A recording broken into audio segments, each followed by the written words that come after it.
चलो बच्चों, आज हम दूसरी हदीस याद करते हैं। हाँ जी, वो सुनाए, सारे बच्चे मिलकर सुनाए जो मैंने पहले हदीस याद करवाई थी।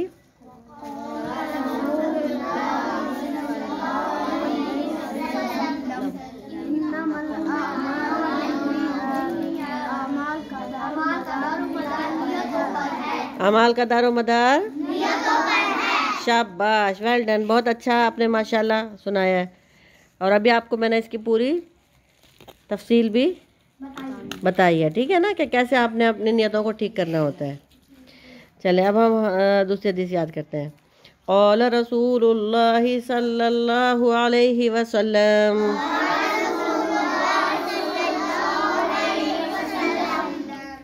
खैरुकुम मन तअल्लमल क़ुरआन व अल्लमह, खैरुकुम मन तअल्लमल क़ुरआन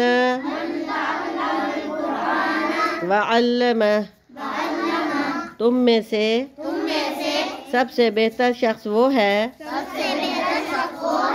जो कुरान सीखे और सिखाए। यानी कि कुरान शरीफ को सीखना, पढ़ना खुद, और फिर पढ़ के औरों को पढ़ाना। तो अल्लाह पाक ने क्या कहा है कि सबसे बेहतर, प्यारे नबी ने क्या फरमाया है, सबसे बेहतर शख्स कौन है? जो कुरान की मेहनत में लगा हुआ होता है, सीखने और सिखाने की मेहनत में लगा हुआ होता है।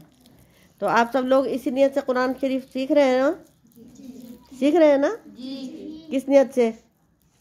कि हमने इंशाल्लाह कुरान की मेहनत करनी है, हमने कुरान का पैगाम दूसरों तक दुनिया के चप्पे चप्पे में पहुंचाना है, हमने इंशाल्लाह कुरान वाले बच्चे बनना है। बोले ना?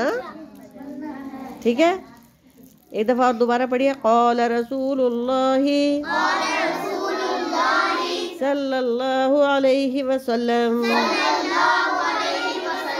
खैरुकुम मन तअल्लमल क़ुरआन व अल्लमह। चलिए ठीक है, ये कल मैं सुनूंगी इंशाल्लाह आपसे। और क्या है कि अपनी इरादा बनाएं, अपनी नियत बनाएं कि हमने इंशाल्लाह कुरान सीखना है और सिखाना है। देखें अल्लाह ताला आपको कितना कितना नवाजेंगे। जब जो कुरान के लिए मेहनत करने वाला होता है, अल्लाह पाक उसको दीन में भी नवाजते हैं और दुनिया में भी नवाजते हैं, इज़्ज़त से, है ना, इज़्ज़त के ताज पहनाते हैं अल्लाह पाक।